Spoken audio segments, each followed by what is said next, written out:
Com a palavra agora, o orador da Voz da Profecia, Roberto Rabelo. O seu tema, confiança em Deus. Vivemos em tempos perigosos, tempos difíceis, e num tempo tal como este necessitamos confiar em Deus. A fé em Deus torna-se cada vez mais rara na terra. Foi Jesus que perguntou, profetizando: quando vier o Filho do Homem, achará porventura fé na terra? São Lucas 18, versículo 8. A pergunta do Senhor implica resposta negativa. No tempo do fim haverá pouca fé na terra, ou, em outras palavras, haverá poucos que terão verdadeira fé em Deus. Quando os homens perdem a fé, afastam-se mais e mais do Criador, e o Espírito Santo os abandona e eles fazem coisas que não fariam de outra maneira. A influência refreadora do céu é removida. Cumpre-se assim a profecia de que nos últimos dias sobrevirão tempos difíceis. 2 Timóteo 3, versículo 1. Com efeito, vemos hoje aumentarem alarmantemente os crimes, a violência, os perigos e problemas de toda a sorte. Os melhores planos do homem são incapazes de trazer paz ao mundo ou ao indivíduo. A verdade é que o próprio povo de Deus passará por tribulação nesse tempo presente. Isto é segundo a Escritura, que diz: através de muitas tribulações nos importa entrar no reino de Deus. Atos 14, 22. Assim tem sido em todo o tempo, e o será mais e mais ao entrarmos no que as Escrituras chamam tempo de angústia. Para podermos usar a coroa de glória, necessário se faz levar a cruz da aflição.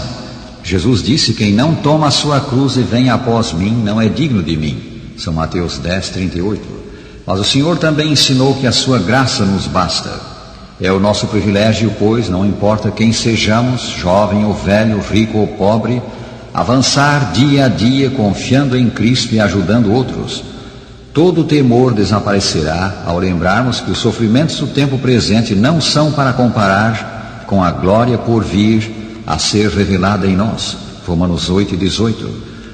Com o fiel servo de Cristo, o apóstolo São Paulo, podemos dizer: se Deus é por nós, quem será contra nós? A proteção, a guia, o conforto do Salvador são para cada filho da fé, hoje, agora. Quando a antiga cidade de Jerusalém foi ameaçada por um poderoso exército de pagãos, o rei Josafá orou: ah, nosso Deus, acaso não executarás tu o teu julgamento contra eles? Porque em nós não há força para resistirmos a essa grande multidão que vem contra nós, e não sabemos nós o que fazer, porém os nossos olhos estão postos em ti. 2 Crônicas 20, versículo 12. Então, dirigindo-se ao povo, ele disse: crede no Senhor vosso Deus e estareis seguros. Crede nos seus profetas e prosperareis. Um maravilhoso livramento lhes foi dado.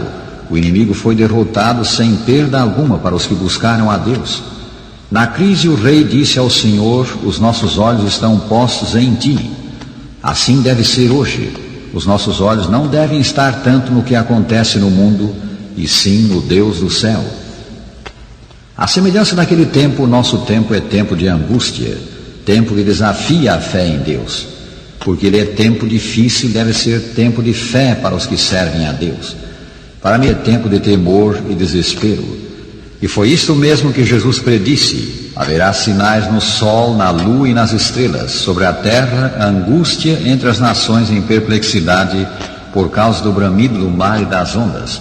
Haverá homens que desmaiarão de terror pela expectativa das coisas que sobrevirão ao mundo, pois os poderes do céu serão abalados. São Lucas 21, 25 e 26. O tempo mencionado nesta profecia do Salvador é o tempo em que vivemos. Sabemos que assim é porque o versículo seguinte diz que após os sinais no sol, na lua, nas estrelas, a angústia das nações e o temor universal que se apoderaria dos homens, o mundo verá Jesus voltando nas nuvens do céu. Essa vinda não é uma teoria, coisa imaginária, mas o aparecimento pessoal, literal do Senhor, que disse: voltarei e vos receberei para mim mesmo. São João 14, versículo 3. Cristo era real quando esteve na terra. Ao retornar ao céu, ele subiu à vista dos discípulos, aos quais os anjos disseram: esse Jesus que dentre vós foi assunto ao céu, assim virá do modo como o viste subir. Atos 1, versículo 11. Vivemos na época do temor. Na verdade, o temor permeia a literatura e a filosofia moderna. Ele está, sobretudo, no coração do homem. Ao perderem os homens a fé em Deus e porem a confiança nas suas próprias obras, nas suas realizações científicas, eles se enchem de intranquilidade, dissatisfação e, por fim, desespero. Vemos isto hoje em certas formas de filosofia existencialista. Sim, o tempo presente é, acima de tudo, um tempo de temor, visto que, por uma razão ou por outra, os homens perderam a fé. O único antídoto para o temor é a fé. Portanto, esse tempo de temor é, acima de tudo, tempo para buscar a Deus em oração. O Senhor diz: invoca-me no dia da angústia e eu te livrarei e tu me glorificarás. Salmo 50, versículo 15. Os que se recusam a orar, que não têm fé na oração, que não têm experiência quanto à oração, não deveriam sentir-se com o direito de criticar os que têm fé. Milhões testificam de que a oração traz bênçãos. A Escritura diz que devemos orar sempre e nunca esmorecer. A oração aumenta a fé e a fé lança fora o temor. A Escritura diz mais: é necessário que aquele que se aproxima de Deus pela oração creia que Ele existe e que se torna galardoador dos que o buscam. Hebreus 11, 6. Falando de um de seus discípulos, Jesus disse: eu, porém, roguei por ti para que a tua fé não desfaleça. E os apóstolos oraram: aumenta-nos a fé. Em segundo lugar, esse tempo de temor é tempo de ler o livro de Deus. Está escrito em Romanos 15, versículo 4, pois tudo quanto outrora foi escrito, para o nosso ensino foi escrito, a fim de que pela paciência e pela consolação das Escrituras tenhamos esperança. As Escrituras nos dão esperança, elas também nos dão fé. Ler e meditar as Escrituras faz crescer a fé. Na verdade, esta é a melhor maneira de fortalecer a fé. O apóstolo São Paulo escreveu: a fé vem pela pregação e a pregação pela palavra de Cristo. Romanos 10, 17. Assim como tomando alimento material fortalecemos o corpo e a mente, alimentando-nos da palavra de Deus, as Escrituras, robustecemos a fé. Há um milagre aqui. Deus inspirou as Escrituras pelo Espírito Santo, e se lemos o sagrado livro, o Espírito Santo nos ilumina o coração quanto ao sentido dele. Dá-se então o que mencionamos. Como o alimento material fortalece o corpo quando o tomamos, assim a fé cresce ao nos alimentarmos da palavra divina. Experimenta isto, rádio ouvinte, e verás que assim é. Não duvides disto. Não rejeites parte alguma das Escrituras, pondo de lado as porções de que não gostas e aceitando as que te soam bem. Aceita tudo. As partes de que não gostas poderão ser justamente o que precisas. Lembremos isto: a mensagem do Sagrado Livro é sempre moderna. Cada geração, desde o Jardim do Éden, chamou-se a si mesmo moderna, e as Escrituras foram escritas para o homem como ele é, em qualquer tempo. Não vos preocupeis com o aparato de crítica dos sábios. Depois de tudo, as Escrituras ficam de pé com a palavra de Deus. Nelas, o Todo-Poderoso Rei do Universo fala ao nosso coração, por vezes mostrando e condenando o pecado, por vezes trazendo conforto, por vezes prometendo os bens do céu, por vezes dando-nos a segurança de salvação. Alguém disse haver 3 regras para que uma pessoa se torne um bom pregador. A primeira é ler as Escrituras. A segunda é ler as Escrituras. A terceira, ler as Escrituras. Esta regra tríplice é boa também para a vida cristã. Ler as Escrituras, crer nelas, confiar nelas e fazer uso delas. Agora a terceira sugestão para esse tempo de temor: confiar no Senhor Jesus Cristo. Foi o apóstolo São Paulo que disse: por isso estou sofrendo estas coisas, todavia não me envergonho, porque sei em quem tenho crido e estou certo de que Ele é poderoso para guardar o meu depósito até aquele dia. 2 Timóteo 1, versículo 12. O Salvador é poderoso para guardar, poderoso para consolar. Nele temos em abundância o que necessitamos.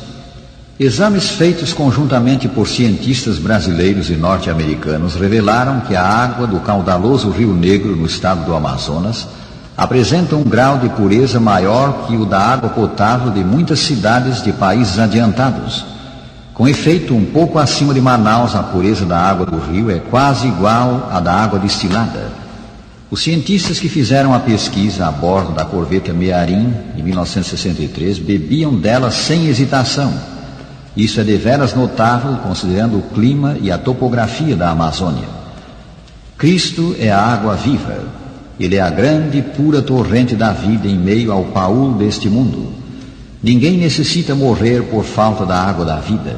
Milhares testificam de haver achado essa torrente vital, de haver achado salvação, consolação, segurança. Não recuses chegar a ela, rádio ouvinte. Experimenta tu mesmo. A consolação de Cristo é estendida a todos os homens nesse tempo de prova, e ela é eficaz em todas as circunstâncias da vida. Mesmo quando chegamos ao mais profundo e escuro dos vales, o vale da sombra da morte, não devemos temer, pois Cristo está conosco. O Cristo que trouxe à luz a vida e a imortalidade mediante o Evangelho. Disse que quando os turistas sobem a lugares perigosos nos Alpes, são ligados por cordas a experimentados guias. Eles se tornam como que parte do guia. Pode dar-se o caso de que resvalem e caiam, mas tal não acontece com o guia. Estão seguros enquanto ligados a ele.